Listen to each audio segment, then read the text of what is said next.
All right, thanks for tuning in. My name is Brandon Clayton and excited to continue this Bible vlog as we go through the book of Mark.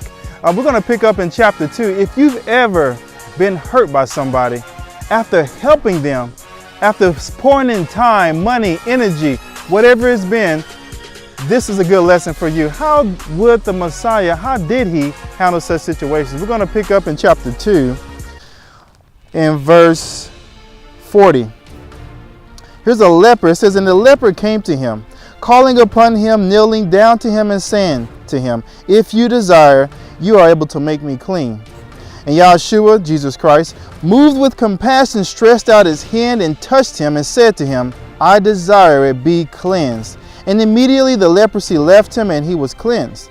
And having strictly warned him, he immediately sent him away and said to him, see, say none at all to anyone, but go show yourself to the priest and offer for yourself, for your cleansing, what Moses ordered as a witness to them. But when he went out, he began to publish it so much and to spread the word that Yahshua was no longer able to openly enter the city, but was outside in lonely places. Yet they came to him in all directions. In verse 43 it says, and he strictly warned him not to go tell everybody. Don't tell a soul. And he was very specific about it, strictly warning him and telling him exactly what he didn't want him to do. Why am I focusing on that? Because obviously this was important to the Messiah. This was important that he didn't blow his cover. It wasn't time for him yet. And I could even imagine what that must have been like. It's enough that a parent or authority figure will tell you, don't do something. But for the scriptures to say he strictly warned the man tells us how important it was, and you can kind of see and sense the weight of this. But we know how this story continues because we just read it. He tells the guy anyway, he heals the guy anyway, and he goes out and publishes it so much, tells everybody that he's no longer able to enter to the city. You know, it made me think, didn't he realize the Messiah? Didn't he realize the cost that it was going to, that he had to count by helping this man? Didn't it cross his mind that possibly helping this man would keep him from being able to go into a larger ministry, the whole city, if he did this? Now, if you've read through the Gospels, you've seen this happen time and time again. He'll say, don't go do this. But we can kind of understand once you see what a leper is. A leper is someone who had the skin disease, tips of their fingers and toes and parts of their bodies will literally be falling off. They could not touch anyone. They would have to go through public places with their mouth covered, yelling out, unclean, unclean, so that people can move and know that that's what condition they had. So to totally change his life now and give him the freedom to touch, to hug, to interact with people in the way he never has before, and he's supposed to not say anything, oh, it was too much for him. It was too much for him. And I wonder, and this is a side note, I wonder if we get that excited about the healing that he's produced in us, that we can't help but to go and say something. In this story, this man couldn't do it. But it's what happened after it that really bothered me.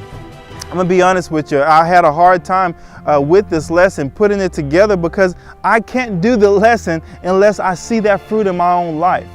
And what happened right after this man proclaimed this so much, and I'll get to that story here in a second, is he was isolated to lonely places. He could no longer enter the city publicly because of the man he helped. And he told him specifically what not to do. I told you specifically, don't go tell anyone, and now you've ruined the ministry that I meant to go to because of your disobedience. You ever been there? You ever helped someone, give yourself to someone, or your time or your money, or offered them anything, and only to be let down, disappointed, or even betrayed? How do you deal with that? How do you handle that? You may not even be able to think of a situation, but you have those emotions. You know how it feels because I bet at this point you've experienced that before. And matter of fact, oftentimes if we've experienced that, we get to we're so wise as to say, well, I'm not going to do that again because this is what happened. I was burned. I was hurt by this person. I confided in him or her. I invested so much time and energy into helping them, and now I suffer because of it. It's amazing that he is been isolated to lonely places out in the outskirts because of what this man did. Surely the Messiah had counted the risk. Surely he counted the cost. I only got one point. Put down your calculators. Oftentimes we try to calculate, is this going to hurt me? Is this going to be beneficial? What is in it for me? What am I going to get out? Well, it's clear as we go through the gospel in just this story alone. You might as well put your calculator down and stop trying to figure it out, because I can tell you right now, and the scriptures are clear on it, you will be hurt. You will be misled. You will be taken advantage of. You will be hurt. Don't even try to figure it out. If you really are serious about following the Messiah, now I'm not talking about doing what everybody else is doing or doing a little bit more than the average person. No, seriously following him, you need to come to the conclusion and understanding that I'm going to be hurt. When he opened up his arms to love the world, to love you and I, we nailed nails through his hands. Every time he's made himself available, he's been hurt. And you see this constant, it's just the nature of giving. It's just the nature of loving people. You open your hand to help and you just slap back down. You know, Paul says, I've become all things to all men so that by all possible circumstances I may save some. It's tough when you've been doing all and only to come out with some. The difference and the disparity between those two is painful. You know, there's even a scripture in Philippians where he says, I've been poured out like a drink offering, but I do not regret it. Pour himself out. Have you ever been poured out? What do? I tell you, if you're like me, my natural tendency is to say, I'm not doing that no more. I've already given to you. I've already helped you. I've already done as much as I can do. Or there was somebody like you. I remember people like you. I remember I was working at a computer store and I was trying to help someone buy a computer. And they found out my name. They said, your name, Brandon? Oh, no. I don't work with Brandons. Brandons have been bad to me.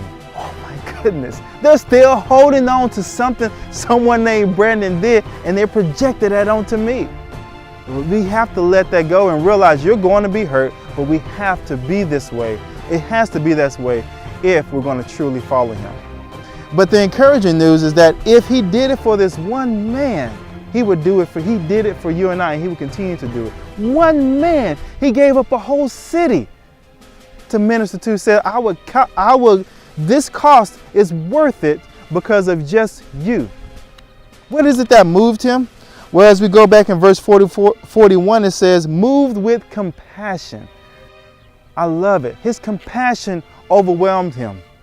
It overwhelmed him to the point like, I'm not going to ask you about what you're going to do with the money. I'm not going to try to project into the future how you're going to waste my time.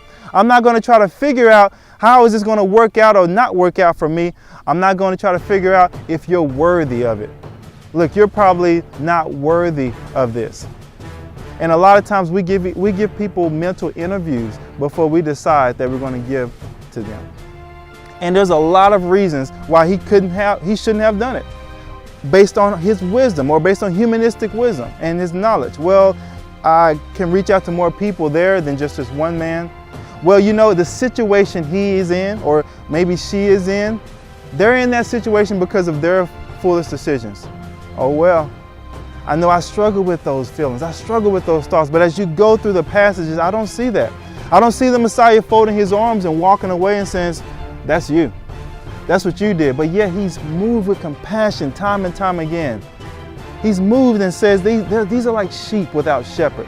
Is this your heart? What am I trying to do? I really want to call us back to having the spirit and the conviction to seriously walk the way he did and not allow our former experiences and hurts to bind us up where we no longer want to follow him.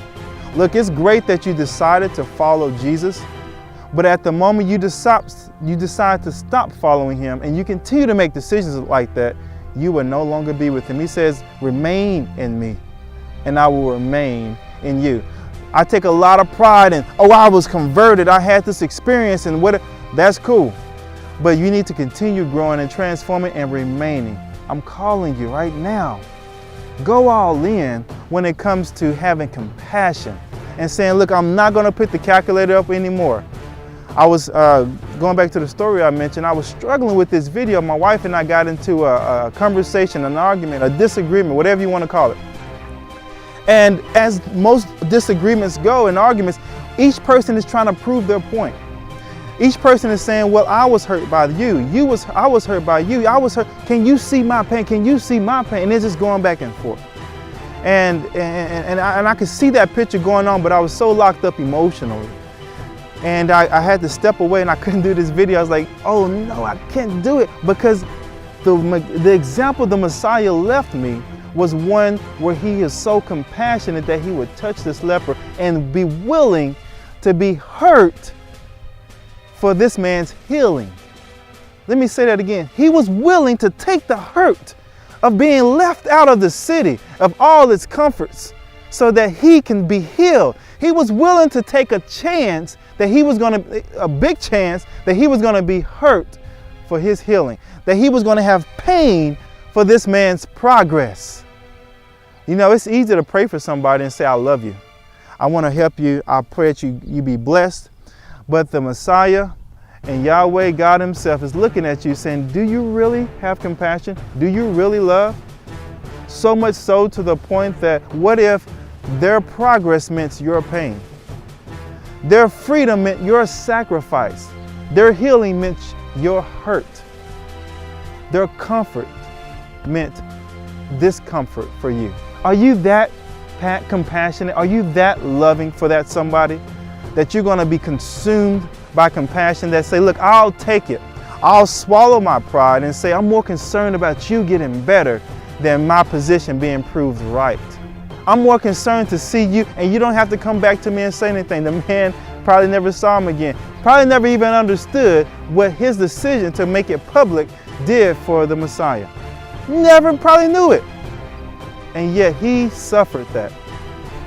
I want to close with this last verse, because in all of our thinking and wisdom, I would have made a decision in my humanism, hopefully wouldn't have, but I would have thought through this and said, I'm not going to go and help this man because it's not spiritual. To give all of this to one man and risk the whole city, then how am I going to minister to all these people? Surely God wants to save the masses and not just the one. But watch what happened. When he was filled with compassion and helped this man anyway. In the last verse that we just read, it says, yet they came to him from all directions. Who would have thought? Who would have thought by him investing in this man and him going public about it, people came to him. They were brought to him out in the outskirts, out in the lonely places. They came to him. Look, what am I saying? I'm saying stop calculating. This is your test. Calculators down.